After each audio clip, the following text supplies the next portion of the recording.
Buenas tardes, buenos días, buenas noches, a la hora que nos estén viendo. Estamos en otra entrevista más, esta vez con Áncora Ros. Ella, bueno, tuve la oportunidad de conocerla hace 20 años, más o menos, para no echarnos de edad de encima, en Venezuela, cuando viví en Venezuela.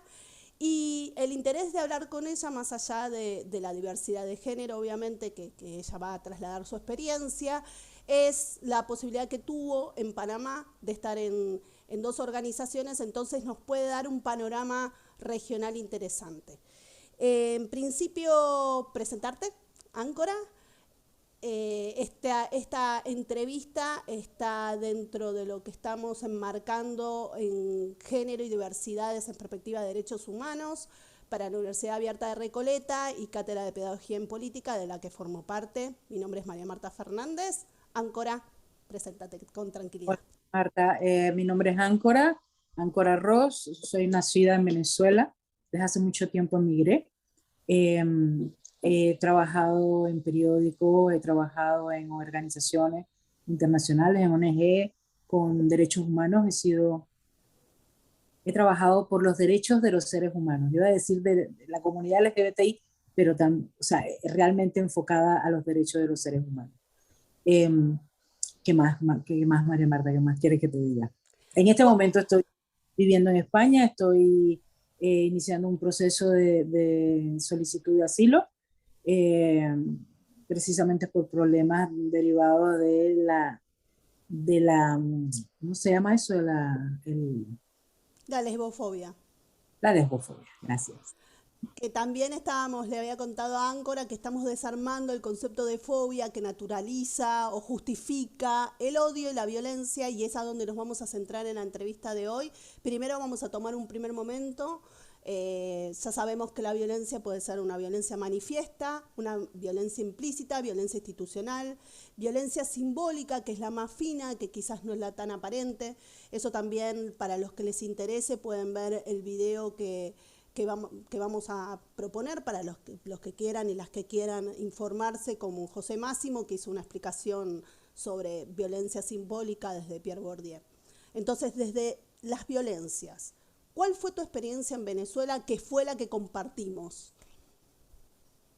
¿Qué pensás que a nivel institucional o a nivel esta violencia simbólica que se teje en lo social?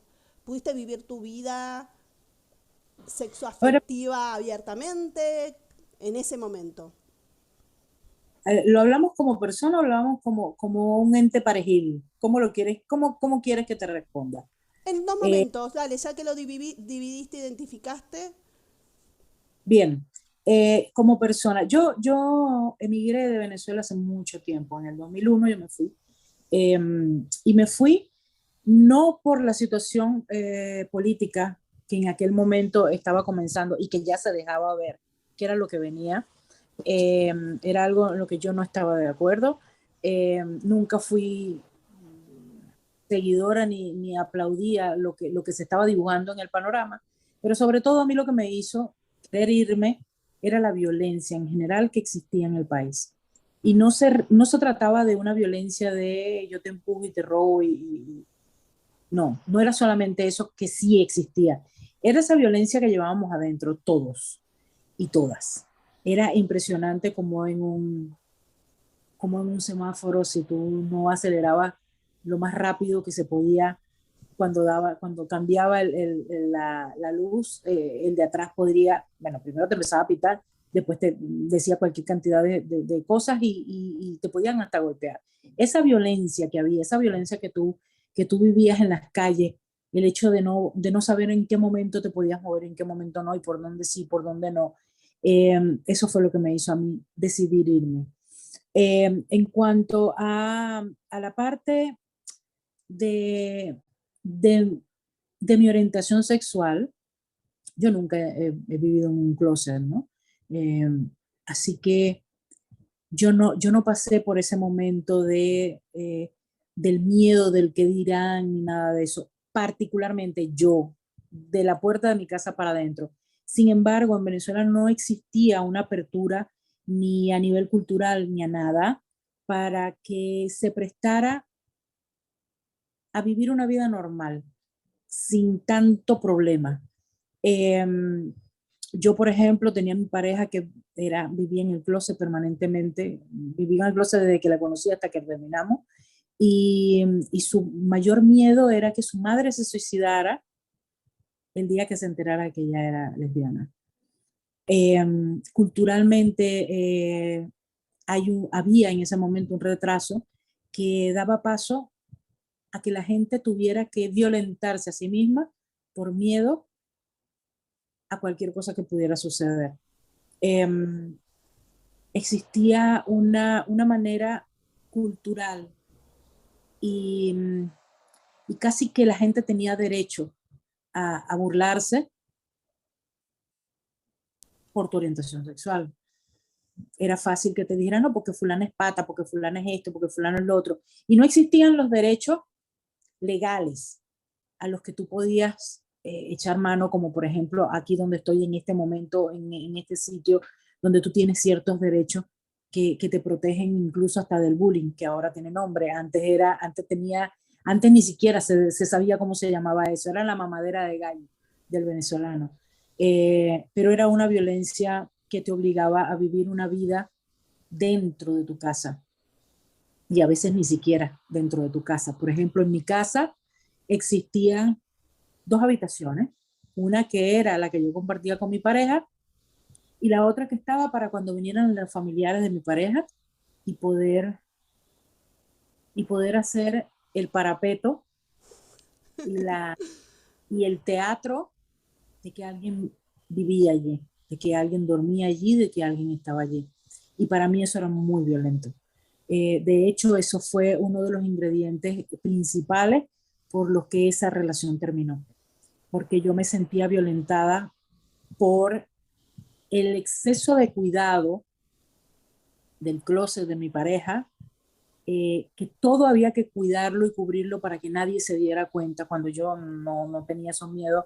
Sin embargo, mi amor hacia ella hacía que yo no pudiera ni expresar ni vivir mi relación con, con normalidad. Y cuando se trataba de su familia, yo era, yo era aquella pobre chica que nadie quiere estar con ella y entonces es la mejor amiga de su hija porque su hija es chévere y es buena y entonces en su cumpleaños, en los días de fiesta y en todo eso siempre está presente, perdón. Y, y es violento que tú tengas que hacer todo eso para poder vivir una relación en la que tú tienes que estar tapada con algo. ¿Y a nivel Eh, social, Áncora? bueno, a nivel social nunca Para poder existió. salir, para No, no, no, poder... No. no, no, no, no. En ese momento habían los lugares de ambiente que se llamaban los lugares de ambiente, que yo vivía en una ciudad muy grande, yo vivía en Valencia, en Venezuela, y es un lugar que se conocía y se sigue conociendo como el sitio de las naranjas dulces y de los hombres complacientes, porque dicen que ahí está la mayor cantidad de los gays de Venezuela. Y siempre, siempre se ha tratado de esa manera, ¿no? Es una ciudad donde, y te lo voy a decir como lo dicen, que es una ciudad de maricos. Así que habían lugares que ahora se conocen como antros en ciertos países, en ese lugar se conocían como sitios de ambiente y en muchas ocasiones eran lugares escondidos, donde la gente que no quería ser identificada se iba y se metía en sitios. Yo iba a un sitio que era a las afueras de Valencia, que le decían, era una finca que fue transformada en una especie de, no era una discoteca, era un sitio donde llegábamos gente que teníamos una orientación sexual que esconder y allí nos pasábamos un día rico.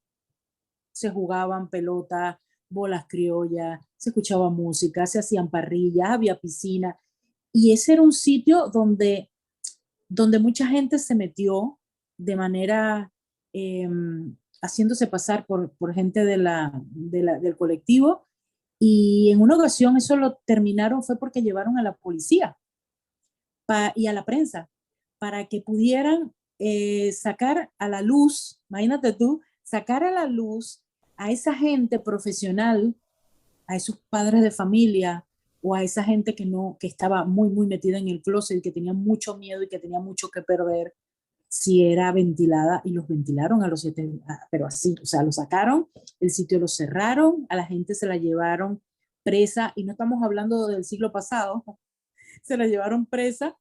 Eh, Sí, el o sea, escarnio público, ¿no? Esto sí, sí, de... sí, horrible. Y entonces los que se habían metido dentro, como hacían en las universidades y como hacían en las cosas políticas, se metían infiltrados, y esos infiltrados disfrutaban haciendo todas estas cosas. Entonces, aunque es que era tan normal y había tanto derecho de violentar a la población que ni siquiera se tomaba como violencia.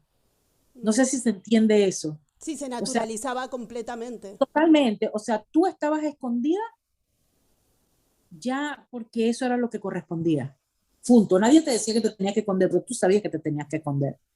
Entonces, si me dices, a mí alguna vez me pararon en la calle y me dijeron alguna cosa, no, pero mi vida familiar fue terrible. Yo nunca, nunca, ni siquiera soñé con poder agarrarle la mano a mi pareja por el camino, por la calle. El siquiera decir, yo tengo derecho a esto, comprar una propiedad o tener una propiedad en conjunto, y yo sentir que si la otra persona faltaba, yo iba a estar protegida de alguna manera. Eso no podía ser. Y como digo, no hace mucho tiempo de eso. O sea, estamos hablando de estos tiempos, y suena que, ay, que eso era hace. No, no, no, no, eso es ahorita. Yo no sé cómo están las cosas allá, porque después que yo me fui de Venezuela no he regresado, pero, pero viendo cómo están las cosas en otros aspectos, no creo que hayan cambiado mucho, ¿no?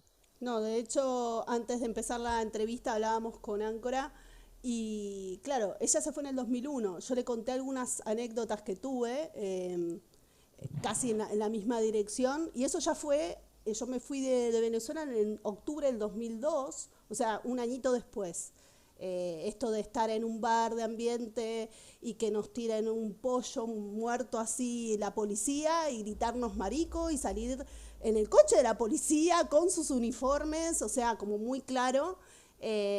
O estas cosas de vení que te voy a rectificar, ¿no? O sea, tenés que estar con un hombre, cuando después que conozcas un hombre, no sé qué, estas cosas que solían decir y que estaban como avaladas también por toda la gente, porque uno se quedaba muy solo y muy vulnerado, ¿no? Ante eso. Bueno, Áncora, entonces esa es una primera etapa en la cual después la vida te llevó por otro lado, tuviste la oportunidad de vivir en Italia y confrontar tu experiencia en Venezuela con lo que pasó en Italia, si querés comentar algo al respecto, y después de allí te mudás hacia Panamá. Y en Bueno, Panamá, sí, dale, no, sí, no, sí. no, en Panamá. Y en Panamá participás estas las dos organizaciones que también, y además tu propia vida, que ya también es como todo un capítulo importante, de lo cual como resultado tomas la decisión de exiliarte como refugiada, que es lo que te lleva estos días. Lo que quieras compartirnos. Bueno, cuando llegué a Italia, me fui con mi misma pareja, y llegué a una Europa que en ese momento estaba comenzando a hacer un cambio, comenzando a legalizar ciertos derechos. Yo llegué a Italia, Italia igual Vaticano, y cuando hablamos de la iglesia, en este caso, no hablamos solamente de la parte religiosa, hablamos de la parte política. El Vaticano y la iglesia y el partido es un partido político en sí que, y no me voy a extender por esa parte, pero que tiene un peso a la hora de hacer política, porque ellos tienen los votos de todos los católicos, y entonces eso prácticamente se lo venden al que al partido o a los partidos que estén luchando por el primer lugar, y entonces ellos dicen, bueno, tú quieres mis votos, yo tengo 20 millones de votos, vamos a ver qué me ofreces tú en tu política, a ver si me interesa. Y así hace el otro. Entonces, el que le dé mejor a ellos le dan el apoyo, y pues esa gente gana.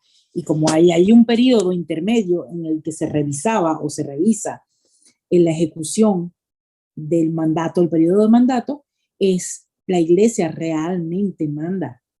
Porque la iglesia dice, oye, tú me estás aquí haciendo, legalizando, vamos a poner un ejemplo, que este ejemplo no va porque allí es legal el aborto, pero supongamos que la iglesia en ese momento le dice a la gente de derecha, que fue a la que decidieron darle el apoyo, mira, pero tú aquí me estás poniendo el aborto y yo no quiero que el aborto esté.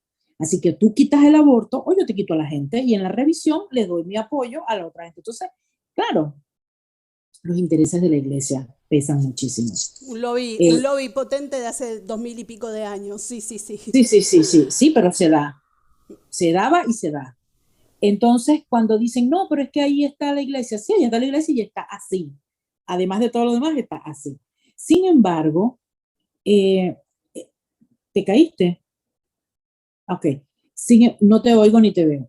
Sin embargo, Sí, estoy, perdón. El mundo en ese momento ya estaba cambiando. Y habían luchas como, por ejemplo, la que lideraba la UK, Inglaterra y todo lo que era el United Kingdom. ¿Cómo se llama eso?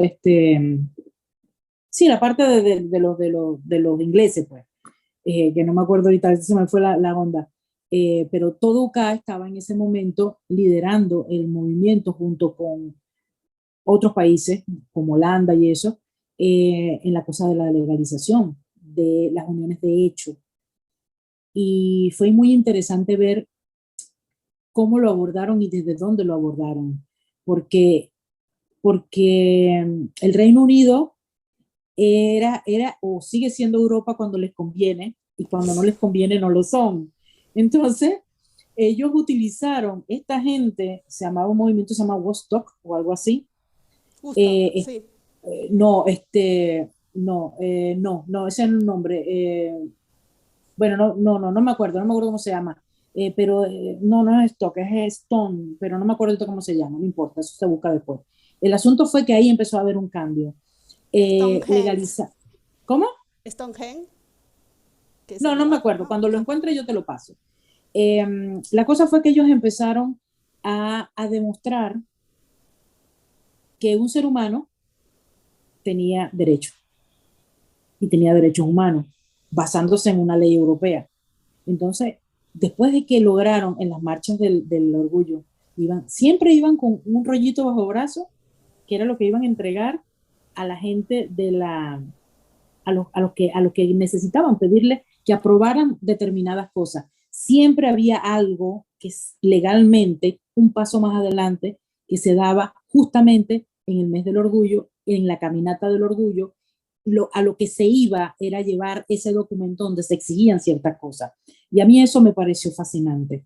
Entonces yo estuve en ese momento allá, mi hermano es gay, y él llegó y él pudo legalizar su estadía allí como reunificación familiar, comprobando a través de fotografías y de testimonio que él y su pareja eran pareja de hecho desde hacía más de 2 años. Y yo dije, qué maravilla. Y yo estaba en Italia como turista y pasándolas muy mal para poder buscar un camino y poder quedar legal en ese país y no tenía el derecho, aunque yo tenía ya varios años con mi pareja, comprobable, tan comprobable como el de mi hermano, ¿no? Vamos a hacer una aclaración. La expareja de Áncora era italiana, entonces sí, claro. era como que facilitaba todo. O sea, de hecho es un derecho para las parejas heteronormadas. O sea, había un sesgo de diferencia absoluto, ¿no? Punitivo hacia las parejas de igual género. Sí, entonces en ese momento, incluso nosotros pensamos en irnos al Reino Unido porque ella, siendo italiana, hacía posible que yo tuviera ese derecho dentro del Reino Unido, haciendo valer mi relación con ella así igual que mi hermano. Eso yo no lo viví en Italia, pero sí viví el momento de la transición. Cuando yo decidí irme a Panamá, que fueron 4 años después, ya se había legalizado en España las uniones de hecho, y había todo un movimiento a nivel mundial, donde estaba cada día, se incorporaba un nuevo país, se incorporaba una nueva región, tanto en legalizaciones de parejas de hecho como en matrimonio y como en otros derechos, ya los que eran viejos en el área de, en sí, en el área de los derechos de reunificación y todo eso, ya estaban tocando el punto de los derechos de adopción, de herencia, de matrimonio, o sea, cada vez iban como más, ¿no? Más Ampliando, adelante. ampliando. Sí. Y yo llegué a Panamá, a un país eh, que en apariencia estaba muy adelantado, era un país muy influenciado por los Estados Unidos y en lo social estaba muy, muy atrasado. Había una sola organización que estaba activa de manera visible y de manera contundente, entre comillas, de derechos de la población LGBTI y, y no supieron manejar el momento. Eh, no se agarraron de los antecedentes, quisieron aislarse y trabajar de una manera, no sé de qué manera, pero ellos llegaron a la asamblea con una ley donde de una vez querían reclamar los derechos de casarse, de matrimonio, de todas esas cosas. Esa ley, esa gente fue realmente expulsada del sitio, no literalmente, pero sí, eso no fue para ninguna parte y marcó unos antecedentes que no se hizo. Yo cuando llegué allá, yo llegué cerca de la organización porque yo conocía gente feminista, gente que estaba metida en movimientos de derechos humanos, mi pareja del momento y por quien me fui a Panamá era una feminista reconocida de las cabezas de los grupos feministas del momento y de derecho pro derechos humanos y luchadores y activistas, toda esa gente que yo conocía eran activistas. Entonces, y ella es abogada, y yo le decía, pero ¿por qué no te basas en lo que ya está hecho? Estamos en un momento en que todos los países se están agarrando de lo que ya los otros han logrado para conseguir la aprobación suya propia, ¿no? Lo mismo que hicieron los ingleses, que probaron de que un ser humano tenía derechos y si no era ilegal, entonces dos seres humanos tenían derecho a reunirse con su familia y su familia no importaba y al final dijeron, bueno, entonces si no es ilegal y este es un ser humano, tiene derecho a los derechos humanos. Si esto es un derecho humano, ellos tienen derecho a estar con su pareja. Punto. Coño, agárrate de ahí, como hicieron los otros tantos países, ya uno lo aprobó, agárrate de ahí y aprueba. Eso no se logró nunca en Panamá. Entonces, poco a poco empecé a entender que hay, y esto no va a ser fácil lo que voy a decir, pero a mí me parece que en el momento convenía que no se aprobaran cosas. No es posible que hoy día todavía existen los mismos problemas que existían hace 17 años en Panamá. Claro, de un tiempo para acá, esa organización era una organización que se tragaba a todas las más pequeñas que iban apareciendo, se las iban tragando, e incluso dentro del núcleo de esa organización, la gente denunciaba mucho eh, que no había espacio para las mujeres, aunque se incluía dentro de la nómina, las cabezas no permitían que las mujeres estuvieran y eran tratadas prácticamente como unas secretarias. Y estamos hablando de psicólogas, estamos hablando de abogadas, estamos hablando de mucha gente que pasó por ahí y no resistió. Pero esta misma organización se iba chupando a todas las que iban apareciendo. Y como ellos siempre estaban frente a los medios y siempre que aparecía un problema, ellos eran los que salían y la gente le tiraba piedra y todo lo demás y ellos siempre resistieron y se mantuvieron como que los líderes en Panamá y eran los únicos que eran como que respetados o irrespetados, pero eran los conocidos dentro del movimiento LGBTI. Entonces, si esos eran los mismos que de una manera brutal cerraron las puertas ante los avances legales porque no supieron hacer las cosas, usted puede imaginar el estancamiento legal que hubo en Panamá por muchísimo tiempo. Gracias a Dios, de un tiempo para acá, que no sé exactamente cuál fue la fecha, que empezaron a aparecer grupitos pequeños de lesbianas, grupitos pequeños de trans, grupitos pequeños de organizaciones que no necesariamente estuvieran orientadas a un solo género o a un solo, no sé, a una sola área, un solo sector, sino que gente que estaba más o menos como esta, que ya existía. Pero eran grupitos que empezaron a reunirse entre ellos, formaron una especie de coalición y en algún momento este grandote, que no era tan grande nada, pero que se había enraizado en la comodidad de él, yo critico desde mi casa y no salgo a hacer nada, y si hay algún problema, llamen a fulano que él sí va. Estas organizaciones pequeñitas empezaron a pisar y a hacer ruido. Entonces empezaron a cambiar cosas. Vos sabés, Áncora, también está disponible la entrevista a Samira Armengol, que ella preside CIMUF, y que también, bueno, dio su panorama desde ahí, que calculo que debe ser uno de los espacios que surgieron y fueron avanzando hasta el día de hoy. De hecho, eh, por lo que me estaba contando Samira, está participando en toda lo que es la organización del Gay Pride, que lo utilizan como un espacio como de reivindicación y justamente Exacto, ampliación de derechos, o sea, muy activa. exacto, exacto. Con Discúlpame, respecto discúlpame.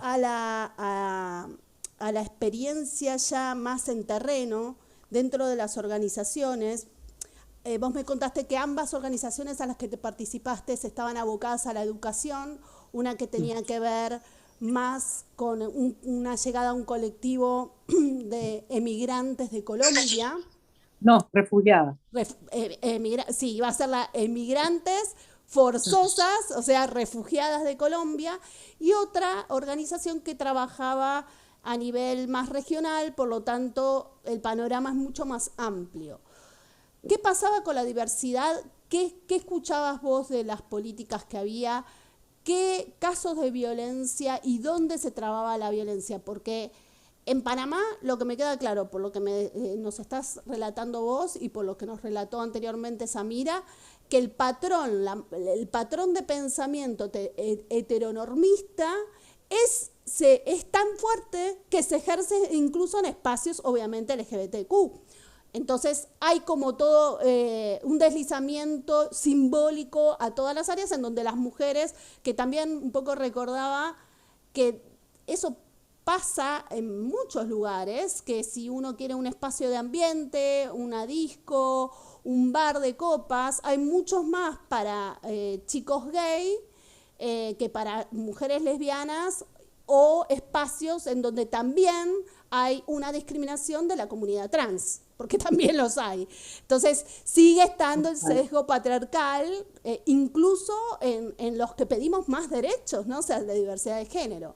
Entonces, ¿qué es lo que, en ese panorama tan rico que vos tenés de diversidad cultural, qué nos podés trasladar de las experiencias de lo que vos viste en cuanto a género?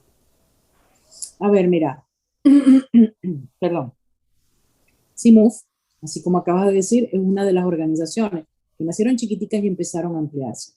Eh, y que hoy tiene es muy importante el trabajo que están haciendo, porque no solamente están ejecutando cosas, sino que están educando desde la raíz. Sin embargo, en Panamá, la, el, la,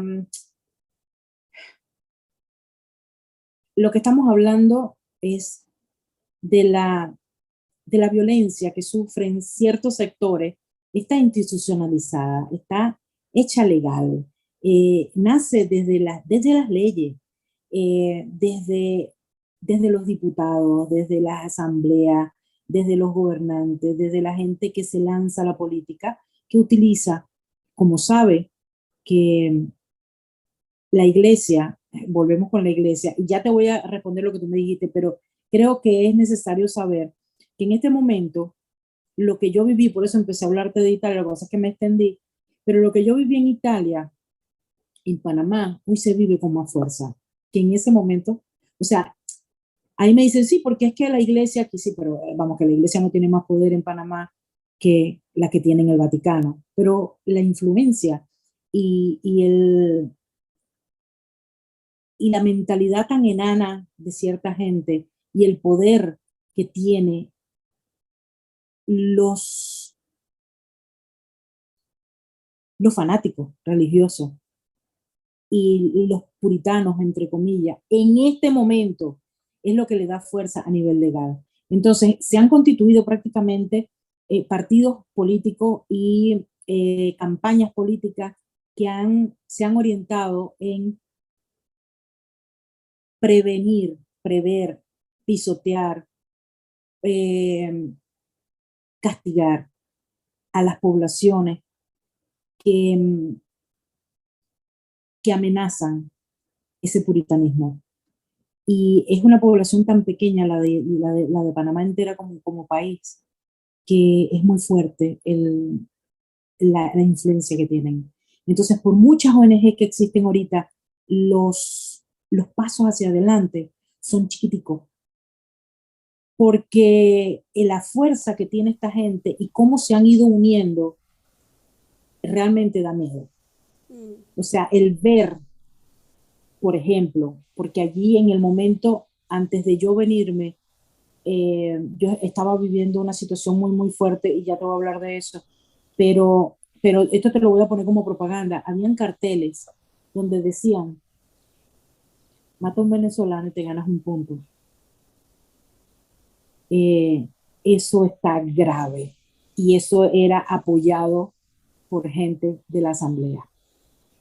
Hay una señora que se llama Zulay, que es una señora que así como Chávez hizo en Venezuela, ella tiene seguidores a punta de odio y ellos están utilizando el odio a poblaciones, a nacionalidades, a culturas, a orientaciones sexuales para su beneficio. Si ellos piensan o no, lo que están diciendo no importa, pero es un arma que están utilizando y se han dado casos muy, muy, muy feos, apoyados e instigados por ellos. Y eso es peligrosísimo y eso se está dando en Panamá de una manera muy abierta y aceptada. Ahora, yendo a la pregunta que me hiciste. Yo trabajé con dos organizaciones. Una que es un organismo internacional y trabajaba con refugiados. Nuestro proyecto, la organización en sí trabajaba y su herramienta era la educación como medio para la recuperación psicosocial a todo lo ancho y largo. Su población es de refugiados a nivel mundial. Ellos están en campos de refugiados en ciertos lugares y el proyecto nuestro era con colombianos, colombianas, familias colombianas, mujeres colombianas, cabezas de familia, pero orientados a el adolescente. Solo que de manera integral se trataba toda la familia, para poder entonces garantizarle un camino seguro a ese muchacho, ¿no? Desde todo punto de vista.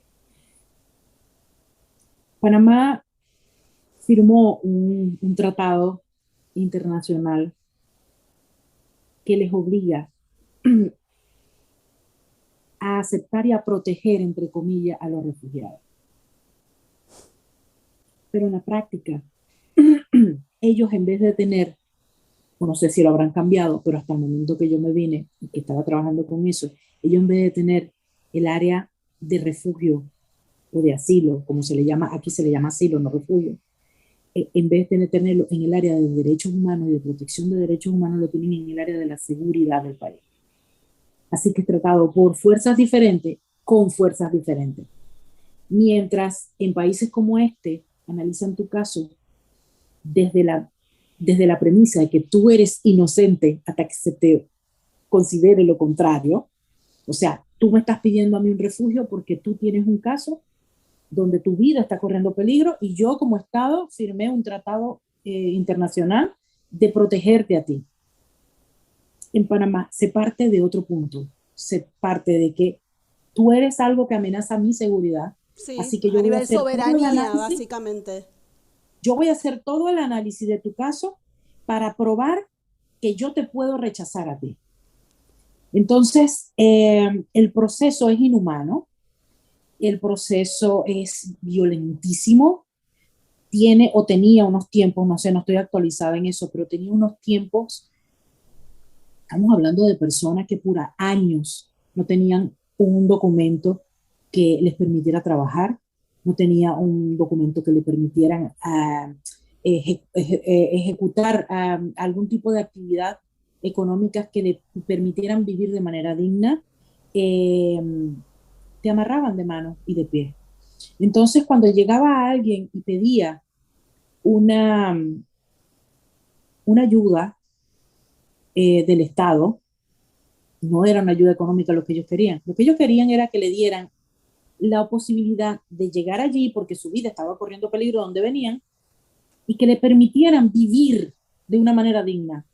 Y yo llegué a tener personas dentro de mi proyecto que pasaban de los 8 años, 10 años, que estaban en el país y que no tenían la posibilidad de tener una vida digna, porque el Estado les obligaba a vivir de miseria que la tenían que cubrir las ONGs o Cruz Roja, porque el Estado los ataba de mano, no le daba herramientas para echar hacia adelante y los tiempos se extendían tanto y ellos no podían trabajar, no podían tener alquileres, no podían tener nada. Ellos tenían que vivir de todos los proyectos de los que viven las ONG y asistir a cada uno de los talleres para que entonces tú le dieras una bolsa de comida o, en el caso de Cruz Roja, le ayudaran a pagar las habitaciones o los sitios donde vivían. Eso no se hace. Aparte de eso, Panamá ha enfrentado varios, varias demandas internacionales ante la Claro, Corte denuncias, me imagino. Interamericana, ¿no? Sí, y han perdido, Maru, y no ha sido una sola vez. En una ocasión llegó una familia completita por Darién y los policías lo pararon y ellos dijeron, venimos a pedir refugio, y ellos dijeron, no, yo no te voy a dar, ¿por qué? Tú te vas para tu país. Y dijeron, pero es que nos van a matar. Y dijeron, no importa, váyanse para su país, que eso es mentira. Los devolvieron y los mataron a toditos menos al padre. Metieron la demanda, ganaron, pero toda la familia se murió. Y no contento con eso, lo repitieron en un futuro. Y le volvieron a decir, tú no puedes hacer esto. Una chica venezolana fue a hacerse, a sacarse unos documentos que le estaban pidiendo, ya estaba ilegal. Esto es otro caso, ¿no? Y ella fue al médico a verse y le detectaron que tenía VIH. No sé si en SIDA, no sé si en VIH, pero ya tenía VIH. Y entonces la denunciaron por no tener documentos y la metieron presa. Presa. Y la muchacha duró presa por muchísimo tiempo sin poder tener acceso a nada, ni a los medicamentos, ni a nada, porque ella estaba esperando la deportación. Se ensañaron de una manera tan brutal que llegó a oídos, porque eso es un secuestro, ¿viste? Es un secuestro. Y la chica, eh, ella no sabía que tenía derecho de nada, pero alguien dijo algo, alguna de las organizaciones de la ONG dijo algo, y llegó a oídos del ombudsman, el Si el defensor del defensor pueblo. del pueblo. Y la Defensoría del Pueblo puso la denuncia y Panamá volvió a perder a nivel internacional. Eso no está bien en un país. Eso no está bien, Maru. Y no les importa. Y tú vuelves y te dicen, bueno, sí está bien, y si pasó, volverá a pasar y ya veremos. Bastante plata que hay para pagar a esa gente. Y la chica dice, sí, a mí me pagaron todos los reales del mundo, pero todo lo que yo viví allí no se paga con ese dinero. Entonces, es una manera de irrespetar los derechos humanos de una manera Totalmente. deportiva. Deportiva, deportiva. Entonces, te voy a hablar de mí. Yo soy lesbiana, participaba de manera activa en colectivos LGBTIQ+, hasta patatas, todos. Y también era venezolana y también participaba en actividades. Pues yo fui identificada porque sí, porque no me tocaba, pues. En ese momento había una explosión de xenofobia brutal, como te dije anteriormente, era un asunto ya que estaba metido dentro del aparato legislativo de Panamá.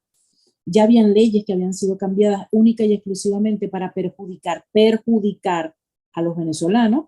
Se fueron cientos de miles de venezolanos de Panamá. Yo no me fui, yo tenía 17 años ahí, pero si yo tenía una vida, pero ya tú tienes amigos, ya tú tienes familia, ya tú tienes lugares, ya tú tienes casa, ya tú tienes tu ambiente, es tu país, eres tú, ya ese es tu lugar. Y, y comenzó a ver cosas como, por ejemplo, que la gente te decía en la calle, no, vete para tu país, si no te gusta esto. Una vez alguien se paró enfrente de mi casa a orinar, a mi casa. Y yo le dije, señor, pero ¿por qué tiene que hacer eso? Y me dijo, bueno, si no le gusta, regrese a su país, este es mi país, yo hago lo que me da la gana. Y eso fue aumentando cada vez más hasta que hubo violencia física, hubo muchas cosas que se dieron allí. Entonces yo estuve en una actividad en la que cuando se hacían actividades LGBTI, es complicado esto, para decir todos los plus que hay, pero cuando hablemos del colectivo de aquí en adelante, yo estaba en actividades de colectivo y cuando se hacían actividades de colectivo y todavía cuando eso se hace, los fundamentalistas religiosos tienen grupos organizados y hacen fuerzas como de choque. Entonces, si tú vas en una marcha, ellos te convocan a otra marcha que se les aprueba. Y no solamente se les aprueba, se les aplaude y se les incita a controlar a esos que están yendo en contra de las leyes de Dios. Eso, todo lo que te estoy diciendo está documentado. Como yo estoy presentando un caso y estoy solicitando que me den asilo en España, eh, todas esas pruebas están. En las redes sociales están plagadas de todas estas cosas. Pero es tan normal que la gente ni siquiera se esconde. Ahí es impresionante. Bueno, en fin. Un Entonces se me poco, identificó.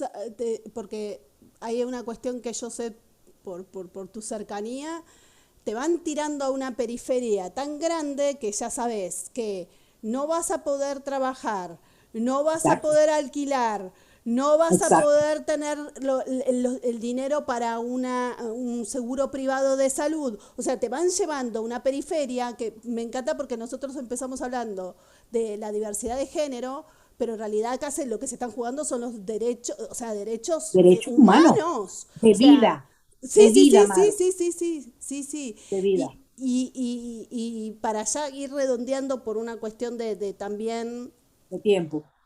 no, más que de tiempo también para no entrar en cuestiones personales tan fuertes, porque para qué invocar algo que uno pretende dejar atrás por algo mejor, ¿no? Sí. Eh, en cuanto a la decisión y el venir a Europa de vuelta, a una Europa que había pasado bastante tiempo de cuando te fuiste, ahora son 20 años, si no me más o menos, 17. 17 años, bueno, bastante. Eh, ¿Qué perspectivas estás teniendo aquí en España? Mira, eh, A nivel es género, simple. ¿qué estuviste oliendo, por ejemplo? ¿Qué Ok, sentís mira, vos? antes de llegar acá, te digo que cuando yo intenté poner denuncias de lo que a mí me estaba afectando, ni siquiera me querían tomar las denuncias. No había manera. Y una vez que lo logré, mi caso lo engavetaron y dijeron que era, no tenían, y tenían hasta las cámaras del lugar donde sucedieron cosas. Entonces, llegar a un sitio donde existen leyes a las que tú te puedes agarrar y que realmente te escuchan, donde tú tienes a nivel social todo un aparataje, donde tú eres igual a todos los demás. No es que tienes una atención diferente, es que eres igual a los demás. Mira, tan sencillo como que en estos días yo estaba hablando con alguien y le dijeron, porque tú sabes que yo soy lesbiana, y me dijo, ¿y cuál es ese problema? A mí realmente esa información no me importa. Yo, ¡oh! ¿En serio? O sea, a nivel social, a nivel legal, a nivel de estructura laboral, no sé en otros sitios, pero yo vivo en Castilla-La Mancha. Y bastante que me lo han dicho gente, como me lo dijiste tú, este es el sitio de la Inquisición. O sea, si hay un sitio que que, que culturalmente tiene como que no es tan avanzado, es este. Y sin embargo, yo me siento aquí normal por primera vez en mi vida, donde no importa quién sea mi pareja, yo sigo teniendo los mismos derechos a todo lo ancho y largo, donde mi trabajo no se va a ver amenazado porque yo soy lesbiana, donde mi seguro social no se va a ver amenazado porque si yo compro una propiedad con mi pareja, hay un aparataje, tanto legal como de proceso, que, que me permiten hacerlo y no quedar de una manera desamparada si ocurriera algo. En Panamá tú tenías que comprar lo tuyo, o sea, con la persona, pero tenía que salir a nombre de una persona. Y si la otra persona se moría, quedabas con el aire. Claro. Y aquí no. Aquí existe eso, la pareja normal. O sea, si tú estás casada con alguien, es un contrato de protección a futuro, donde tú estás haciendo con tu socio, estás creando una empresa que es tu casa y son tus bienes y es tu vida. Y si en algún momento esa sociedad se rompe, pues hay una manera legal de durante un momento crítico que se pueda hacer una división justa y eso existe a nivel, eso es lo que pasa con los divorcios y con la vida y normal, pero que nosotros no lo teníamos y aquí lo tenemos. Entonces, si me preguntas, ¿qué me parece? Me parece maravilloso, me parece que soy un ser humano, punto, con todo lo que eso tiene que englobar, lo bueno y lo malo, que los derechos que tiene mi vecina, que es una señora que tiene a nietos y todo lo demás y que tiene una vida heterosexual normal y que ni siquiera me entero de lo que es, esos mismos derechos los tengo yo, incluso siendo extranjera, incluso siendo solicitante de asilo, que eso es otra cosa que en Panamá nunca dejas de ser ciudadano de tercera si tú eres extranjero. Entonces es vivir, es vivir. Y me siento agradecidísima de estar aquí en este momento y de poder tener acceso a todo lo que se está viviendo ahorita y a Y todas las... que no es poco, porque digamos, y vuelvo a decir, para no entrar en cosas muy delicadas y que son muy privadas, contar que Áncora todo el proceso le ha repercutido mucho a nivel de salud. Ella hoy puede hablar con nosotros bien, súper bien, está ejerciendo su vida con la calidad que ella está eligiendo, que eso es lo importante, pero las ha pasado complicadas. A mi favor, decir, cuando yo le dije está yendo al lugar de la Inquisición, que desde el 2000 más o menos, 2000, entre 2004 y 2007, 8, creo 2007-2008, participé en la Fundación Triángulo, había dos organizaciones LGBTQ, eran LGBT en aquel momento en España, y en Fundación Triángulo teníamos bastantes denuncias de violencia y lesbofobia y homofobia y transfobia, ni hablar, en Castilla-La Mancha. Han pasado muchos años, la ampliación de derechos logra estas tranquilidades, este ejercicio de derechos y por sobre todo calidad de vida con la elección de uno y no porque no queda otra o salir corriendo de un país por otro, ¿no? Con todo lo que uno deja atrás. Áncora, 1.000 millones de gracias por tu tiempo. Da para muchísimo más. Hay muchas cosas que quedaron en el tintero, pero creo que para los que no saben, estas cosas siguen en este mundo de hoy, conviviendo con nosotros, mientras que nosotros miramos la televisión, vamos a trabajar, dormimos, comemos, nos reunimos con amigues. Todo esto está sucediendo en el mismo mundo. Entonces está bueno tener como esta visión general. Bueno, muchas gracias. Si querés decir algo para terminar. Bueno, yo no soy muy buena con las conclusiones y con los cierres y con esas cosas, pero te agradezco a ti muchísimo por este espacio y por tomarme en cuenta y considerar que esto es valioso. Eh, para mí es una bendición poder tener un espacio donde poder estar como un ser humano normal. Nada, yo no busco, yo creo que en el fondo eso es lo que queremos todas, todos y todes, es ser normal, no ser mejor que nadie y que nadie tenga derechos mejores que los nuestros. Es simplemente eso, que sin etiqueta y sin nada tú puedas vivir de una manera y tener acceso a todo y sin tener que estar peleando por algo que te corresponde. Es todo. Bueno, mucha suerte. Bueno, lo digo y para unar también voluntades, que tengas la mejor suerte con los papeles de asilo, que sigas Gracias. prosperando y muchas gracias por tu tiempo nuevamente. Gracias Eh, a ti.